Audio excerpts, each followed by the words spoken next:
Sir ഏത് type പെണ്ണിനെ ഉദ്ദേശിക്കണേ? ഇതുവരെ കല്യാണം കഴിച്ചിട്ടില്ലാത്തൊരു പെണ്ണിനെയാണ് എനിക്ക് ആവശ്യം. ഓക്കെ, പക്ഷെ 10-45 വയസ്സുള്ള കന്യകളെ കിട്ടാന്ന് പറഞ്ഞാൽ അല്പം ബുദ്ധിമുട്ടുള്ള കാര്യമാണ്. എത്ര എത്ര എത്ര? 45, 45. 45? എന്റെ അതിൽ കൂടുതൽ വേണോ? എന്റെ കൂടെ വാദം പിടിച്ചെടുക്കാനുള്ള വൃത്തിയല്ലേ ഞാൻ അന്വേഷിക്കുന്നത്. ഞാൻ വാദം പിടിച്ചെടുക്കുമ്പോൾ ശുശ്രൂഷിക്കാനുള്ള വൃത്തിയാ. വാദം പിടിച്ചെടുക്കുമ്പോൾ ശുശ്രൂഷിക്കാൻ ആണുങ്ങൾ പോലെ സാർ. നീ വാദം പിടിച്ചെടുക്കണം. ഇല്ല. മിണ്ടരുത്. ഒരുമാതിരി വിഡ്ഢികളെടുത്ത് പറഞ്ഞ പോലെ. ആ ചെയ്യുന്നേ സാർ ഞാൻ പറയാം, ഒരു 35, താഴോട്ട് വന്ന് കുറച്ച് 30, കുറച്ച് താഴോട്ട് 25, കുറച്ചുകൂടെ 20.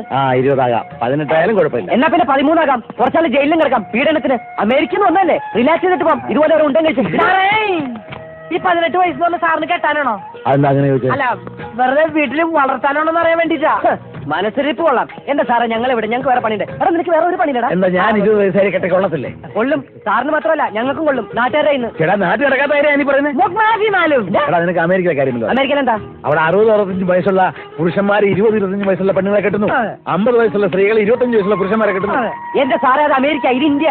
നീ ഒനാസിനെ പറ്റി കേട്ടിട്ടുണ്ടോ? അനാസിന് കേട്ടിട്ടുണ്ട്. അല്ല ഈ ലോകത്തിലെ ഏറ്റവും വലിയ പണക്കാരിൽ ഒരാളായിരുന്നു. അതിന് 25 കപ്പലുണ്ടായിരുന്നു സ്വന്തമായിട്ട്. ആയിക്കോട്ടെ. ജാക്വലിൻ കെനഡി കല്യാണം കഴിക്കുമ്പോ എത്ര വയസ്സെന്നറിയോ? എനിക്കറിയില്ല. 70. ജാക്വലിൻ കെനഡിക്കോ 32.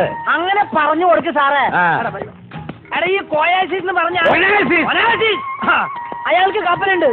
സാറിന് കപ്പലുണ്ടോ? ഇതുവരെ ഇല്ല. ഇനി ഉണ്ടായിക്കോടുന്നില്ല. ഞാൻ പണക്കാരനാ. കപ്പലുണ്ടായാലും പ്ലെയിൻ ഉണ്ടായാലും എന്നെ ഇതിനകത്ത് കൂട്ടണ്ട. ഈ വകുപ്പിന് ഞാനില്ല. എനിക്ക് സമ്മാനവും വേണ്ട. നീ വരേണ്ടി വാടാ.